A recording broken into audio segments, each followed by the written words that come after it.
నమస్తే welcome to our channel. ఆంధ్రప్రదేశ్లో గత కొన్ని రోజులుగా తిరుమల తిరుపతి దేవస్థానాన్ని అడ్డుపెట్టుకుని రాజకీయం చేయాలని చూస్తున్నారని అయితే కొన్ని కథనాలు వినిపిస్తున్నాయి.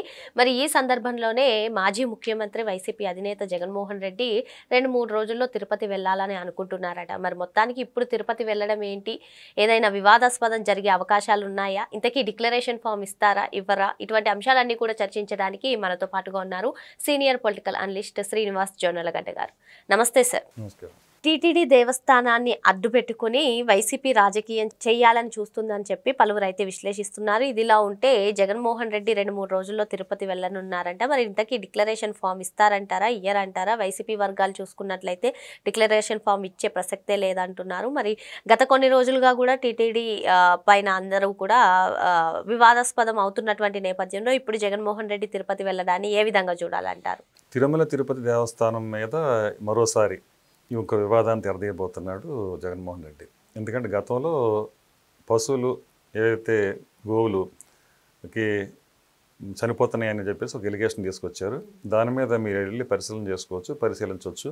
అంతకుముందు ప్రభుత్వం హయాంలోనే సరైన ఆహారాన్ని కానీ సరైన వైద్య సదుపాయాన్ని కానీ ఆ పశువులకు ఇవ్వకపోవటం వల్లే ఈ కొన్ని పశువులు ఆ విధంగా చనిపోవడం అక్కడక్కడ జరిగినాయి. కానీ మిగతా అన్నీ చక్కగా ఆరోగ్యంగానే ఉన్నాయి, మీరు వెళ్ళి చూసుకోవచ్చు అని చెప్పినప్పుడు మేము ఇన్ని వేల మంది వెళ్తాము, ఇలా గుంపుగా వెళ్తాం మేము అంటే ఎక్కడికి వెళ్ళినా బల ప్రదర్శన అనేది ఒక ఏజెండా వీళ్ళకి. అంటే మనకు జగన్మోహన్ రెడ్డి ప్రతి టూర్లో అదే కదా. ఆ రోజా కూడా అదేవిధంగా తీసుకెళ్తాను. అక్కడ 2000 కూడా లేని పశువులను చూడటం కోసం ఒక 1000 మందిని తీసుకెళ్ళి చూపిస్తానంటది. సో అక్కడ మీడియా తీసుకెళ్ళొచ్చు, అక్కడ వైద్యం తీసుకెళ్ళొచ్చు, అలాగే కొంతమంది 10-15 మంది నాయకులు వెళ్ళొచ్చు, కార్యకర్తలు వెళ్ళొచ్చు. అంతవరకు కాదని ఎవరు చెప్పలేదు. కానీ అక్కడ వివాదం సృష్టించాలి అని ఒక ఎజెండా ఏదైతే ఉందో అది ఆ రోజు జరిగింది. కానీ విఫలమయ్యారు. అందరూ కూడా ప్రజలు నవ్వుకున్నారు, ఇది ఒక ప్రహసనం చేస్తున్నారు, ఇది ఒక డ్రామా కంపెనీలా ఉందని. సో తర్వాత ఇదే రోజా గారు ఎన్నోసార్లు అక్కడ ఏదైతే అక్కడ రాజకీయాలకు సంబంధించిన మాటలు మాట్లాడకూడదు మీడియా ముందు అనేదాన్ని ఆవిడే ఎన్నోసార్లు దాని నుంచి అంటే బేఖాతరు చేసి ఎన్నోసార్లు ఆవిడ మీడియా ముందు మాట్లాడడం జరిగింది. అక్కడ అదేవిధంగా వైసీపీలో ఉన్న చాలామంది నాయకులు కూడా ప్రెస్ ముందుకు వచ్చి మీడియా ముందుకు వచ్చి తిరుమలలో మాట్లాడిన సందర్భాలు మనం చూసాం. అయినా ఇది కూడా ఒక పాయింట్, ఎందుకంటే వాళ్ళకి హిందూ మతం మీద గౌరవం లేదు ఏమాత్రం అనే విషయం చెప్పడం కోసం. సో ఇప్పుడు వచ్చేటప్పటికల్లా డిక్లరేషన్ మీద సంతకం పెట్టనంటున్నాడు అన్యమతస్థుడైన జగన్మోహన్ రెడ్డి గారు. ఆయన అన్యమతస్థుడు, హిందూ మత కాదైంది. మరి అట్లాంటప్పుడు అంటే తండ్రికి మొన్న కార్యక్రమాలు ఏదైనా వర్ధంతులు కానీ జయంతులు ఉన్నప్పుడు కానీ ఆయన ఖచ్చితంగా పాస్టర్స్ వచ్చి ప్రార్థనలు జరిపించడం, బైబిల్ చదవడం ఇవన్నీ ఆయన చేసే పనులే. సో ఆయన అన్యమతస్థుడి కింద లెక్క. సో అట్లాంటప్పుడు ఆయన ఖచ్చితంగా డిక్లరేషన్ మీద సంతకం చేసి వెళ్ళాలి. మరి కాదని మొండికేయడం అనేది మాత్రం ఒక వివాదాన్ని సృష్టించడం కోసం చేసే ప్రయత్నమే. ఇంకా చెప్పాలంటే పవన్ కళ్యాణ్ గారి భార్య మరి తిరుపతి దేవస్థానానికి దర్శనం కోసం వచ్చినప్పుడు డిక్లరేషన్ మీద సంతకాలు పెట్టి అది గౌరవప్రదమైన విషయం అది. సో మరి అట్లాగా మరి ఆవిడే చేసినప్పుడు ఈయనకేమైంది? ఇంకా చెప్పాలంటే మనం వెనక్కి వెళ్తే అబ్దుల్ కలాం గారు అంటే అప్పట్లో మరి రాష్ట్రపతి, ప్రథమ పౌరుడు దేశానికి, ఆయనే మరి డిక్లరేషన్ మీద సంతకం పెట్టి మరి దర్శనం చేసుకోవడానికి వచ్చారు. అంతకంటే ఎక్కువ ఎత్తును ఈయన దిగొచ్చాడా? కాదు కదా. అప్పుడు అట్లాంటప్పుడు ఒకటి గుర్తుపెట్టుకోవాలి, వివాదం కోసం ప్రయత్నం చేస్తున్నాడు అనేది క్లియర్గా తెలిసిపోతుంది. ఇక్కడ సంతకం పెడితే ఏమవుతుంది? నీకు నువ్వు అన్యమతస్థుడు అని నువ్వు చట్టాన్ని గౌరవించాలి కదా. ఒక రాజ్యాంగంలో ఏవైతే ఉన్నాయో అక్కడ అంటే అవన్నీ మనం ఫాలో అవ్వాలని తెలియాలి కదా. సో అతనికే తెలియదా అంటే తెలిసి వివాదం చేస్తున్నాడా అంటే తెలిసే వివాదం చేస్తున్నాడు, క్లియర్గా ఉంది ఇక్కడ. ఓకే సార్, గడిచిన 5 ఏళ్ళు కూడా ముఖ్యమంత్రిగా ఉన్నప్పుడు ఒకసారి కూడా డిక్లరేషన్ ఫామ్ మీద సంతకం చేసిన దాఖలాలు లేవు. ఇప్పుడు కూడా అదే వైఖరితో వైసీపీ వర్గాలు చెప్తున్నాయంటే అసలు డిక్లరేషన్ ఫామ్ మీద సంతకం చేసే ప్రసక్తే లేదని. మరి ఎందుకని ఇప్పుడు వివాదం చేయడం కోసమే తిరుపతి వెళ్తున్నారంటారా? అధికారాన్ని అడ్డం పెట్టుకుని బెదిరించి అంటే అధికారులను కూడా బెదిరించి అంటే అంటే చట్టాన్ని అతిక్రమించేసే పనులే కదా అవి. డిక్లరేషన్ మీద సంతకం పెట్టకుండా నువ్వు వెళ్ళేవంటే మతాన్ని అగౌరవపరిచినట్టే. ఖచ్చితంగా ఇవాళ క్షమాపణ చెప్పి తీరాలి. హిందూ మతానికి సంబంధించిన అందరికీ కూడా క్షమాపణ చెప్పాల్సిన విషయం అది. ఎందుకంటే అది అధికారం చేతిలో ఉంది కాబట్టి నువ్వు ఆ రోజున అంత అహంకారంతో ప్రవర్తించినట్టు జరిగింది. సో ఇకపైనైనా సరే ఇప్పుడు క్లియర్గా చెప్తున్నారు తిరుమల తిరుపతి దేవస్థానం వాళ్ళు ఏమనంటే డిక్లరేషన్ మీద అన్యమతస్తులు ఎవరైనా సరే అంటే ముఖ్యంగా ఈ విధంగా అధికారంలో ఉన్నవాళ్ళు అలా చేయకూడదు. అంటే పదవుల్లో ఉన్నవాళ్ళు కానీ లేకపోతే ప్రజా నాయకులుగా ఉన్నవాళ్ళు కానీ ప్రజాక్షేత్రంలో ఉన్న ప్రముఖులే కానీ సెలబ్రిటీస్ కానీ వీళ్ళ విషయంలో మరి రేపొద్దున మెసేజ్ ఏమవుతుంది సొసైటీకి?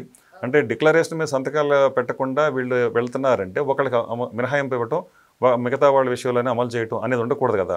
ఎవరికైనా రూల్ ఫర్ ఆలే. అలా అనుకున్నప్పుడు ఖచ్చితంగా డిక్లరేషన్ మీద సంతకం తీసుకుని తీరాలి, తీసుకుంటుంది కూడా. అలా కాకుండా నేను సంతకం పెట్టకుండా మొరాయించి వెళ్ళటానికి ప్రయత్నిస్తారు, అడ్డుకోవడం అనేది ఆబ్వియస్గా జరుగుతుంది. అక్కడ అదే కావాలి, వైసీపీ శ్రేణులకు కావాల్సిందే అది. ఎందుకంటే అది వరకు మొన్న సంక్రాంతికి జిల్లాల యాత్ర అని చెప్పేసి నేను ప్రజల్లోకి వెళ్ళి తిరుగుదాం అనుకున్నాడు, అది కాస్త మూలపడేశాడు. ఎందుకంటే 4 రోజులు బయటకు వచ్చాడు, తర్వాత ఎలహంక వెళ్ళి పడుకున్నాడు. సో మళ్ళీ ఇప్పుడు దసరా వస్తుంది, ఈ దసరా వచ్చే టైం కల్లా మళ్ళీ ఇంకోసారి మళ్ళీ జిల్లా యాత్రలు మెల్లగా యాక్టివేట్ చేద్దామని చూస్తున్నాడు. సంవత్సరంన్నర కావస్తుంది కాబట్టి ఇంకా ఈ పథకాల మీద దుష్ప్రచారం చేసుకుంటా అదేదో అమలు కావట్లేదనో లేకపోతే విఫలమైనో చెప్పడానికి పబ్లిక్లోకి వెళ్దామని చూస్తున్నారు, కానీ భయపడుతున్నారు. ఎందుకంటే పబ్లిక్లో ఎక్కడా వ్యతిరేకత లేదు. వ్యతిరేకత లేనప్పుడు వీళ్ళకే మళ్ళీ వ్యతిరేకత, మళ్ళీ ఆ సెగ తగిలితే ఎక్కడ ఇబ్బంది వస్తాయని కింద స్థాయి నాయకులు కార్యకర్తలు హెచ్చరిస్తున్నారు. సో ఎక్కడ వ్యతిరేకత లేదు, మీరు పొరపాటున వచ్చి పబ్లిక్లో ఈ విధమైన తిరగడానికి ప్రయత్నిస్తే కనుక మళ్ళీ మొన్నే జనం చెప్పుతూ కొడతారు, ఇది పరిస్థితి అనేది వాళ్ళకి అర్థమవుతుంది. కాబట్టి సజ్జల వీళ్ళందరూ కూడా ఆచితూచి వ్యవహరిస్తున్నారు. ప్రజల్లోకి వెళ్ళడానికి ఇంత తాత్సారం జరగడానికి కూడా అదే జిల్లాల యాత్ర అని చెప్పేసి మరి 6 నెలల పాటు మరి ఎక్కడ మూలపడేశాడు కదా, ఎప్పుడో సంక్రాంతికి వెళ్ళాల్సిన మనిషి. అంటే ప్రజల్లో వ్యతిరేకత లేదని అర్థమైపోయింది, వాళ్ళకు రిపోర్ట్స్ ఉంటాయి కదా, ఆ ప్రకారం అర్థమైన తర్వాత వాళ్ళు పోస్ట్పోన్ చేసుకుంటూ వచ్చారు.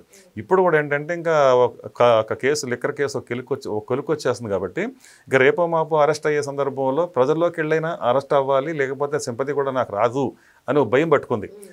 అయితే ఏంటంటే కొంచెం గ్యాప్ ఉంది అరెస్ట్ అవ్వడానికి, ఎందుకంటే సెట్ ఆల్రెడీ దర్యాప్తు పూర్తయింది అన్నట్టుగా తను చెప్తోంది, దాదాపు కొలుక్కొచ్చింది అన్నట్టు. మరి ఖచ్చితంగా ఒక నిర్ణయం తీసుకునే అవకాశం ఉంటుంది. ఈ క్రమంలో ఇంకోటి ఏంటంటే ఒక పక్కన ఉపరాష్ట్రపతి ఎన్నికలు జరుగుతూ ఉన్నాయి. ఉపరాష్ట్రపతి ఎన్నికల్లో ఒక కీలకమైన విషయం ఏంటంటే వైసీపీ కూడా బీజేపీకి మరి బేషరతుగా మద్దతు ప్రకటించుకుంది. అంటే భయపడి ఇంకా రేపొద్దున ఎట్లయినా సరే మమ్మల్ని ఎక్కడో చోట ఏదో రోజు అరెస్ట్ కావాల్సిన పరిస్థితి వస్తుంది అని మొదటి నుంచి బీజేపీతో మరి గతంలో ఉన్న అనుబంధాన్ని మరి అలా పునరావృతం చేసుకుంటా ముందు తీసుకెళ్తున్న క్రమం అనుకోవాలి. సో మరి ఆ పెద్దల నుంచి వీళ్ళకి ఇంకా సానుభూతి సంకేతాలు ఉంది అని కొంతమంది అనుకునే మాటలు ఉందా లేదని పక్కన పెడితే కనుక ఉపరాష్ట్రపతి ఎన్నికలు జరుగుతున్న ఈ తరుణంలో ఖచ్చితంగా అప్పటి వరకు అయితే అరెస్ట్ జరగదనేది ఒక అంచనా. సార్, ఇంతకీ జగన్మోహన్ రెడ్డికి ఇటీవల బిఆర్ నాయుడు గారు కూడా సవాల్ విసిరారు, మీరు దమ్ముంటే టిటిడికి వచ్చి గుండు కొట్టించుకోండి అని. మరి ఇప్పుడు ఎలా తిరుపతి వెళ్తా అంటున్నారు, గుండు కొట్టించుకుంటారంటారా, ఏమంటారు? ప్రజలు గుండు కొట్టించేశారు, ప్రజలు ఆల్రెడీ గుండు కొట్టించేశారు. నైతికంగా అతనికి విఫలమైపోయాడు, రాజకీయంగా విఫలమైపోయాడు. ఏ విధంగా చూసుకున్నా కానీ అతను అన్ని రకంగానూ ఫెయిల్ అయిపోయినాడు. బొప్పుల వెందుల్లో కూడా మొన్న ఇంకా బాగా గుండు కొట్టించేశారు, నున్నగా కొట్టేశారు. సో ఈ పరిస్థితిలో ఇంక ఇప్పుడు ఏంటంటే బిఆర్ నాయుడు గారు అన్నట్టు ఖచ్చితంగా ఆయనకు మత విశ్వాసాల పట్ల గౌరవం కానీ నమ్మకం కానీ ఉంటే నువ్వు దేవాలయంలోకి వచ్చి ఒక ఆ దేవుడిని దర్శనం చేసుకుంటున్నావంటే నీకు ఒక భక్తి ప్రపత్తి అన్నా ఉండాలి. అక్కడ ఏం పరామర్శ కాదు కదా వెళ్ళేది, రెగ్యులర్గా వెళ్ళే పరామర్శ అయితే కాదు కదా. నువ్వు దైవ దర్శనానికి వెళ్తున్నావు. దైవ దర్శనానికి ఎవరు వెళ్తారు? ఆ దైవం మీద నమ్మకం ఉన్నవాళ్ళు కానీ లేకపోతే ఆ మతం మీద గౌరవం ఉన్నవాళ్ళు కానీ వెళ్తారు. ఇప్పుడు మన దర్గాలకు వెళ్తూ ఉంటారు హిందువులు, అలాగే చర్చిలకు వెళ్తూ ఉంటారు. ఎందుకు వెళ్తారంటే సంఘీభావం, మత సామరస్యాన్ని ప్రకటించుకోవడం కోసం వెళ్తూ ఉంటారు, మరి ముఖ్యంగా రాజకీయ నాయకులు. అలా వెళ్ళేటప్పుడు నువ్వు ఒక మత సామరస్యం కోసం కానీ ఆ మతం పట్ల గౌరవం కానీ ఉన్నట్లయితే డిక్లరేషన్ మీద సంతకం పెట్టి వెళ్ళాలి.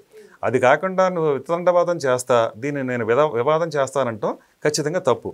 కాబట్టి ఈయనన్నట్టు నిజంగా నీకు మతం మీద విశ్వాసం ఉండి ఏదో శారదాపీఠం ఆయన ఎవరో స్వరూపానంద ఏదో హిందూ ఏదో యజ్ఞాలు యాగాలు చేసేసి మీకోసం ఏదో సీఎం అవ్వడం కోసం ఎన్నో చేశాడని చెప్తున్నారు కదా.